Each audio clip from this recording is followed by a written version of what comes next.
Start your mornings right with the Medicare Morning Show. Join our dynamic trio of hosts, John Davis, William Lacey, and Felicia Evans, as they bring you the latest insights, expert advice, and real-life stories to help you navigate the world of Medicare.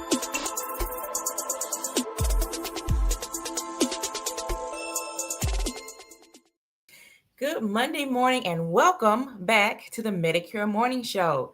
It's Monday and guess what? We have news and everything that everybody can take along with them and use. So I'm going to bring everybody in. I'm Fee and we got John in the building. What's going on with you, John? I'm here. And then, we got William Lacey that was on vacation last week. Lacey, welcome back. Hey, thank you for that. It is good to be back from out of town, out of country, really. We were in the Dominican Republic. It was beautiful down there. I was able to hit the physical and mental and spiritual reset button. So It's good to be back. And I got to say this, y'all. I caught last week's show with Sherry. Well, that was so good. I mean, really good. Right? And informative. Mm-hmm. I'm going to actually review that again on Spotify. I was able to catch it on YouTube. On Spotify, of course, just like a lot of our listeners, I'm a subscriber. So it popped up right away. I was able to listen to it. And I was also able to catch it on YouTube. So I could actually see it. I could see Sherry. And I was able to hit the thumbs up and give it a positive review. And I'm sure many of our listeners are going to do the same when they see that episode. Yes. Thank you for reminding us to like, comment, and subscribe. Like we have to get that done to get these alerts that come out before the show even airs so that you can know and be reminded that we're rolling. Okay. Yes. And I tell you what, I know I'm jumping the gun here, but I am excited to talk about the most talked about, controversial, misunderstood part of the Medicare system referred to as Medicare Part C. Yes. We're going to make it simple today. Real simple. Yeah. We're going to try. Well, guys, I'm going to lay low. Y'all know my internet is kind of sketchy today. So, yeah, I know. But, hey, we got a lot to cover, y'all. So, I don't know if I'm in and out, Fee, but can you review what we're going to talk about today, please, for our audience? Yes, we are going to talk about, like William said, one of the pieces of the puzzle of Medicare that people kind of shy away from, or they hide, or they have different myths about it, which is going to be what we call Medicare Part C. So we'll go ahead and get this started. Okay, we have some notes for you today. Our Medicare Part C. Nice diagram. Like that. You know what? I put a lot of effort into this for the people today. You're good at drawing too. I see that. That's very nice. Because it talks about all of this and above. So the Medicare Part C is what people hear on the commercials as Medicare Advantage. Okay, yeah. It's Medicare Advantage. And to introduce this, we call it Medicare Part C, right? Private insurance companies is what's approved by Medicare. So Medicare has to approve the private insurance companies that provide, the services and things like that for Medicare Part C. And it most times covers everything in parts A and B. So a lot of people get scared. It's like, am I going to lose Medicare? Am I going to lose everything that I have currently? It's just an addition to. It's an addition to. It's going to give you more in your bucket. That's probably the most, that's the biggest question I get whenever I've been in the field is, does this take the place of my Medicare? Does it take over, or actually do I lose Medicare? And of course the answer is no, you don't lose Medicare. In fact, you have to have Medicare Parts A and B to get this. So just really quick, the history of this thing, back in 2003, it was really momentous when Medicare Part D, which you guys covered last week, came in that covered prescriptions. That was huge news. But part of that, it also adopted these Medicare Choice or Medicare Advantage plans that have been out there privately, but now they were able to put the prescriptions, put everything in the Part C. They're run by private companies, insurance companies, but they are heavily regulated and they have to follow the protocol of the government to be approved. So you don't lose your Medicare Parts A and B. You get to keep it and you get to have all the benefits that you see on this wonderful chart. Yes. Like I said, it's an addition to, it's added on to your bucket, because C has to have the A and B to be one. It's like a puzzle piece. It has to be one. Exactly. Oftentimes it includes extra benefits. So, in part A and B, guys, we didn't speak about the vision, dental, hearing. We didn't speak about that. We kind of like tiptoed around it, but this is where part C kicks in, right, William? Yes. And do you need more hearing coverage? Do you need more vision coverage? Do you need more dental coverage when you get older or when you're younger? In most cases, Older. When you're older. And unfortunately, Medicare Parts A and B do not cover that. And so this is where it's truly an advantage for many people to join Medicare Part C. Yeah. And that's a good thing too. And a lot of people ask about another question too, William. What is that about prescriptions? Oftentimes Medicare Advantage plans include Part B coverage. Yeah, and they do that many times at no additional cost. So it covers that. You don't get the penalty, and you get some help in covering your medication. And here's another thing about these Medicare Part C. Don't want to sound like we're pushing these, because they are not for everybody. No. Everyone has to make their own individual choice based upon their own individual circumstances. However, the advantage of these plans, the way they're designed, is to feel like the plans you've always had when you work for the company, or when your father worked for the government or the electric company, or whatever the case is.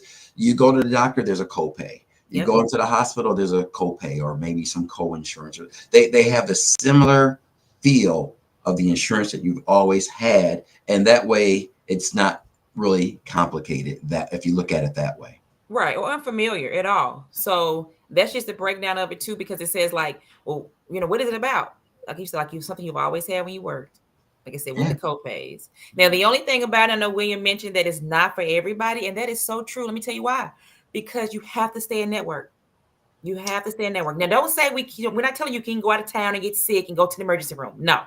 But I'm just saying, just for the full benefit of it, you have to stay in network. So you have a network of doctors and a network of hospitals within the Medicare Advantage plan. So if you have an agent that's actually doing a plan review for you, they must ask you, who are your doctors, to make sure they're covering the plan that you want.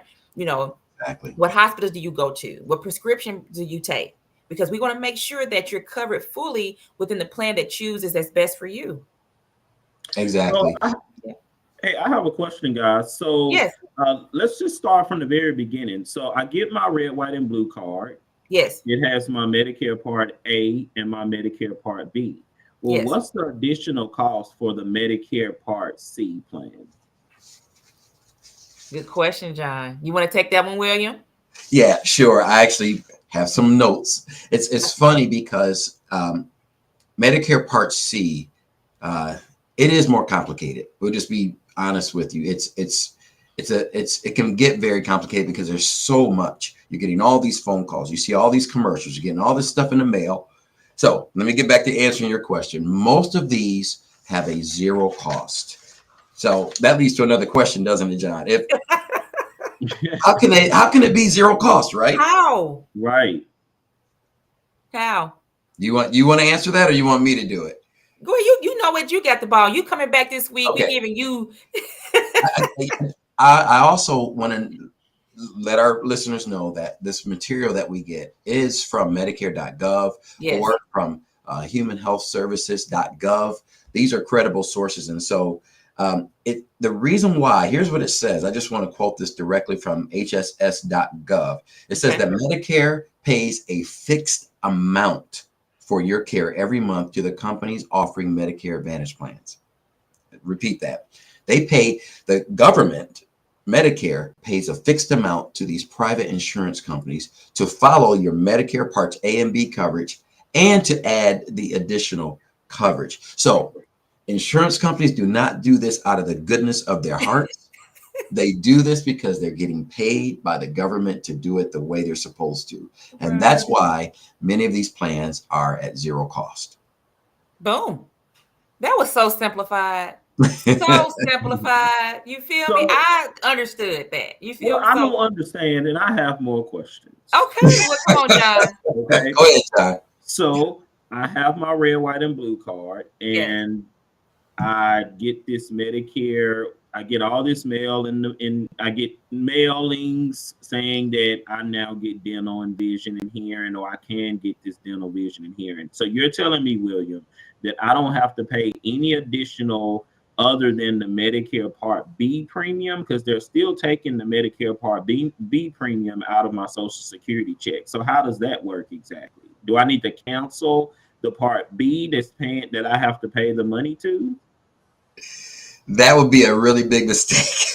Yeah, Good question, don't though. do that. Right now, in 2024, the average cost is $174.70 a month that comes out of your check for Medicare Part B. And that's not uncommon. That is the common thing that people have to do. However, you have to keep that. That is what you call the foundation. Just like a house has to have a foundation to make sure the rest of the house is good to be lived in. Right. It's a foundation piece to keep your Medicare Part C. If you don't have Medicare Part B, you cannot get Medicare Part C. Now, I'm sorry, did I lose that question? But also the fact is there's zero cost in that the plans themselves, many of them, not all of them, but many of them are zero cost. A lot of that is marketing. They are competing against other insurance companies, and so to woo or to attract the potential customer or Medicare beneficiary, they offer things and they advertise those things. That's why you get all that mail. That's why you get all those phone calls that you're really not supposed to get. That's why you get all those, you see all those commercials, because they're trying to get you to come to them so that they can get the money from Medicare. Give me my money. So the MAPD, when we talk about Medicare Advantage plans, stands for Medicare Advantage and prescription drugs. Yes. So with the Medicare Advantage plans, a lot of them automatically include a prescription drug plan that covers your prescriptions. So you're not required to go out and get a standalone prescription drug plan if you have a Medicare Advantage and prescription drug plan. So my question to you guys is, what's the difference in cost for my prescriptions? Am I going to have issues getting medications when I join a MAPD plan compared to just a Part D prescription drug plan? John's got all the good questions, man. It's almost as if you know what these people are thinking out there, John. I kind of do. I'm a mind reader in my last life. Boy. So that, I like how Felicia opened up with the doctors. It is very important that whoever you're getting advice from, that they check the doctors. But John, you brought up another good point, and that's the prescription drugs. Yes, many of these plans include the credible prescription drug coverage that you need. However, each company has their own formulary or list of drugs that they cover. So you may have this insurance carrier, this insurance company that you've been using that you love, and they all of a sudden do not cover your drug, or you want to go over to this other insurance company that offers all these wonderful benefits. You got to check to make sure they cover your drugs. Yes. And if they don't, then no, you will not have that coverage on that drug. You may have to switch drugs. You may not want to do that. Your doctor may say you can't do that. Right. So it's very important, even though the prescription drug does not cost in many of these plans, to make sure they cover all of your current prescription drugs. Yeah. And that's just a plan review. That's just a plan review. Like I said, you got an agent that, really knows what they're doing. They will check all of that. They will sit with you and check all of that and be patient and say, okay, let's go about your doctors. Let's go about your hospitals you go to, your specialist. So people have specialists. Let's see if your specialist is covered under this plan that you want with all these extra bells and whistles. And then prescription drugs. And then we'll, go in there and type in all your prescription drugs and say, okay, yes, that's covered. Yes, that's covered. Yes, that's covered. No, that's not covered, and give you options on that. So yeah, that's what a good plan review goes over, to make sure the plan is for you. Very good. And if I could just piggyback real quick on what Sherry said last week, costs always go up. That's just life, right? Inflation. Medical costs go up, medical drugs go up. And because of that, even though these insurance companies are getting paid by the government, if they feel they're not getting paid enough for the benefits that they cover, then they will raise the cost of their, what they'll do is, what Sherry said is, they'll put them in a different tier. I'm not going to bog this down with talking about the different tiers, but if it's a lower tier, it costs you less. If they put them in a higher tier, it costs you more. So even your current drug that they currently cover at a lower tier, they could bump it up to a higher tier to try to, I guess, to make sure that it falls under the money that they get from the government. Yeah. Okay. So, so we talk, I know, you know, a lot of people get mailings about the benefits of a Medicare Advantage plan, but let's dig deeper and ask the question, or I want to ask the question, what are the disadvantages? And then we'll talk about the advantages of a Medicare Advantage plan. But for Felicia and William, from you all's experience, what are the disadvantages for people to join a Medicare Advantage plan? William, what do you have on that? Okay, I'll go first. The disadvantages, Felicia talked about one earlier. I'll let her circle back to that about the networks. I'm going to talk about the copays. Yes.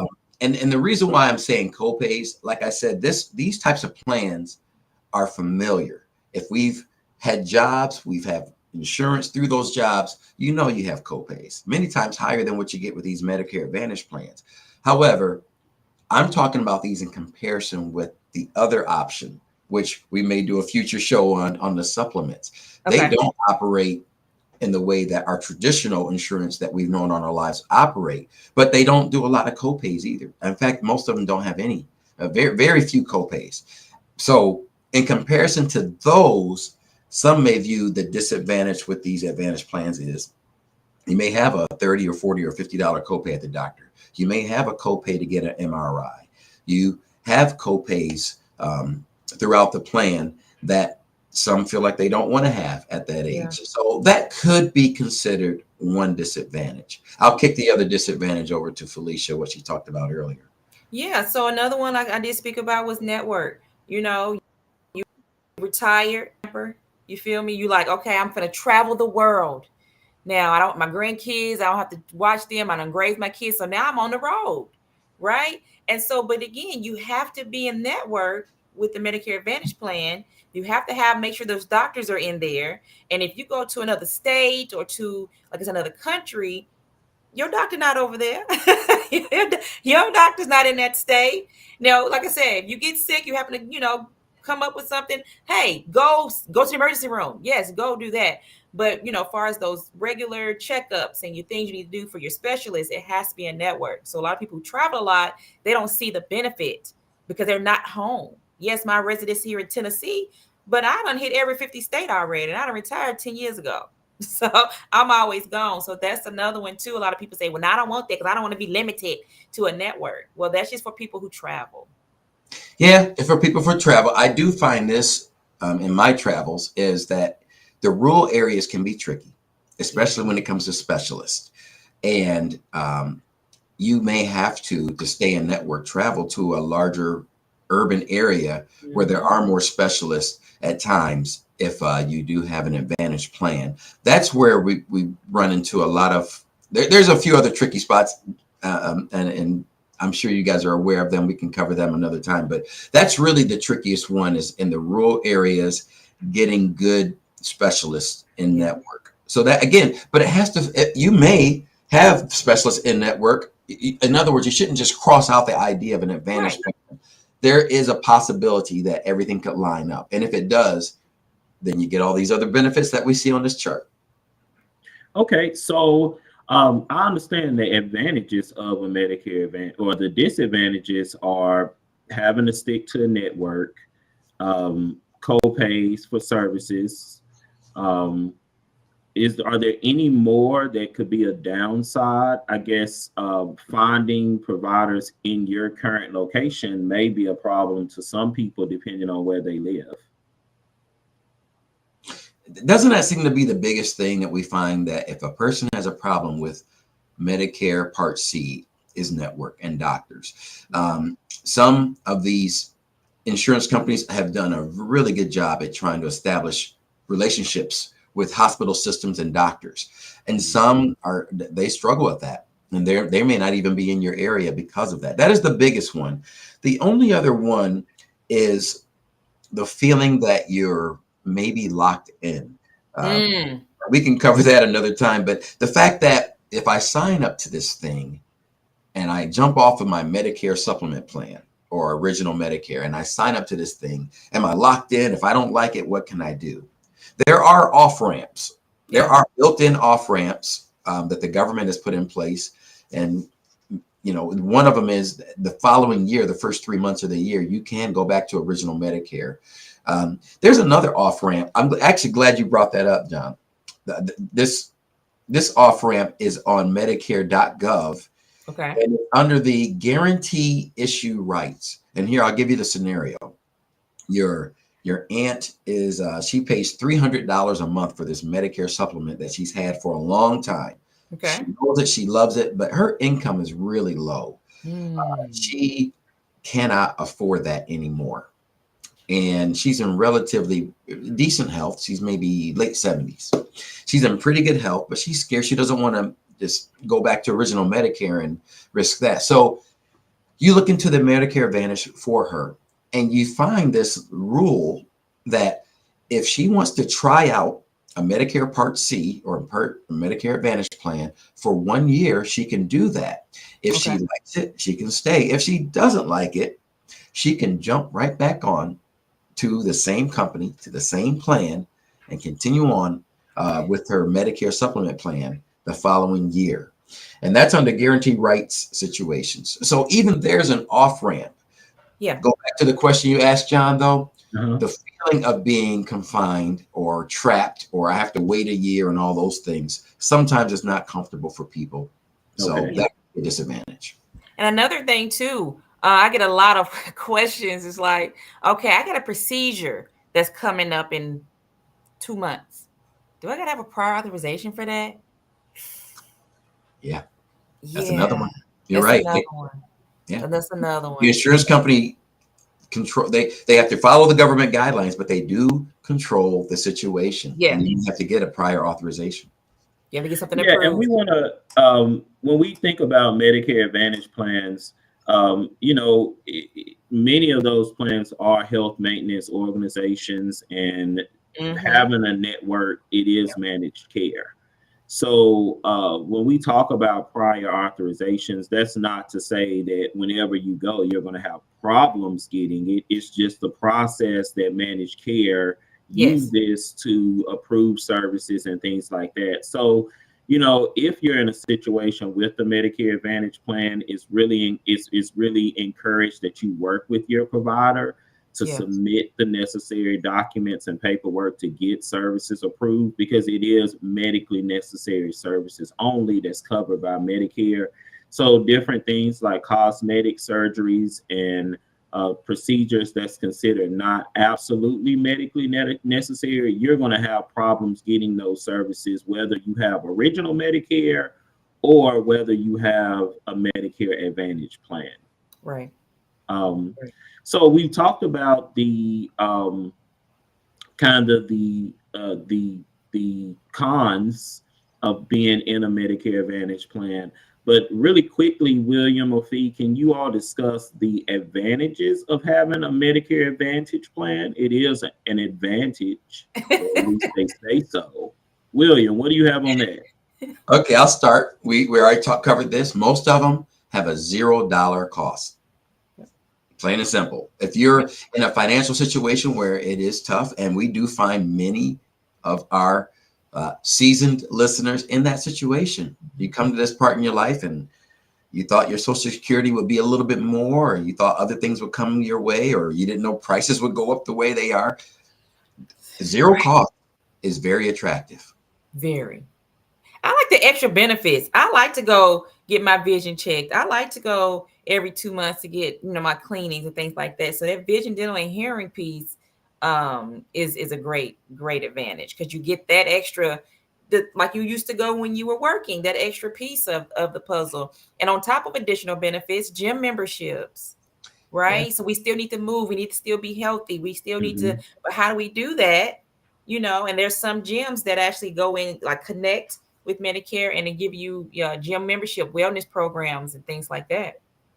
Yeah, And we did another talk thing. about. Oh, go ahead, John. I was going to say another benefit that a lot of my clients have had is the personal emergency response system. It's the Yes. button. Yeah, Fee, if you fall and you can't get up, you just push the button. Push the And button. yeah, and for a lot of those Medicare Advantage plans, the personal emergency response system comes with the plan for $0 cost. Again, like you were saying, William, as well as transportation benefits, meals provided after a hospital stay. So there are tons of advantages of being with the Medicare Advantage plan. But Yep. Fee, like you told everyone, it's important to work with an agent that's going to be thorough and check all the boxes to make sure you're in a good situation. But I think if you're able to get in a strong Medicare Advantage plan and your doctors are in network and the benefits are good, I think it's an absolute Win-win. win-win A win is a for win. everybody. Yeah, It for can be sure. a win-win, definitely. Mhm. And remember the cap. Remember, John, the cap. It actually caps your medical expenses, which is a big factor against original Medicare, especially, which has no cap. Right. And when we think about the cap, Medicare considers it your MOOP, which is max out of pocket costs. So Yes. with many or all Medicare Advantage plans, it has a MOOP. It has a max out of pocket cost that you are, that if you ever pay over that amount, you pay no more for healthcare services for the rest of the year until it rolls over until the next year. So, Right. Which is good. yeah, which is great. So, y'all, we've covered so much about a Medicare Advantage plan. I know our listeners, they're going to have to go back and listen to this multiple times on Spotify or And take notes. YouTube, Like us. Facebook, notes. like us, comment, share, subscribe, all of that good stuff. Because the information that we're giving on a lot of our episodes is extensive information. You always can reach out to us on MedicareMorningShow.com or send us an email or text. We're always live, so you can respond. So any episodes that we talk about, feel free to chime in and ask for additional help. That's why we're here. So Ask the questions. Ask the Mhm. questions. There's no dumb questions, because a lot of times when you have that question, 30 other people have the same question. So you're helping Exactly. yourself out and everybody else. And so Mhm. by understanding how these plans work, evaluating your options, you can actually make an informed decision. And we're here to help you with that, to help fit your needs. And so, like I said, one Absolutely. question could help tons of other people. That Yeah. second question. So now we're on a roll on asking all these questions because we can't get everything in 30 minutes. So we need you guys' feedback. We need it. We want it. Give it to us. Yep, absolutely. So we've covered today, guys, Medicare Advantage plans. Last week we covered Medicare Part D, which is prescription drugs. The week before that, we covered Medicare Part A and B. So go back and look at those episodes. And now you all have a general understanding of the basics of Medicare. A, B, we covered. Then Medicare Part C we covered today, and then Medicare Part D. Fee, I see you moving. Your D. Medicare Part D we covered with Sherry. So Fee, I know you always come with something, and I know our episode is long today because we had so much to cover on Medicare Part C. But you know we got to keep people moving. We got to keep Yes. people active. So beyond bingo, what do we have for the people to do this week beyond bingo? Let's What you go got? beyond bingo, guys. So this is what's happening here. So, like I said, we know bingoing, but we do have what's called free yoga in the park. Like I said, get moving, get stretching. We got to move the season that we get. And once in Nashville, Friday, September 27th, it starts at 9 a.m. and it's free. See, there's things out there that we can do. We ain't got to come out of pocket for. So yes, actually, welcome beginners as well. And then the Cheekwood Harvest is here. So all the colors of fall, we're getting that cold weather, crisp weather. If you go in and go join the membership, you'll get a discount. So from September the 14th, I said we started yesterday through October 27th. And for our season non-members, it's $18 just to go walk around at Cheekwood. Okay, well, look, that we have something to do, William. You got plenty of things to do this weekend. I expect to see you out there yoga. stretching and what have you. Yeah, yeah. You and me both, right? So y'all, this was a good episode. But what are we at next week's episode? We got planned for you. Want you guys to come back. We're here every Monday at 10 a.m. to discuss news that you can use regarding health, community, and Medicare education. We're going to go ahead and finish up today. Thank you all for joining, and we will see you all next Monday at 10 o'clock a.m. Let's take it out. Guys. Happy Monday. Bye. Have a good day.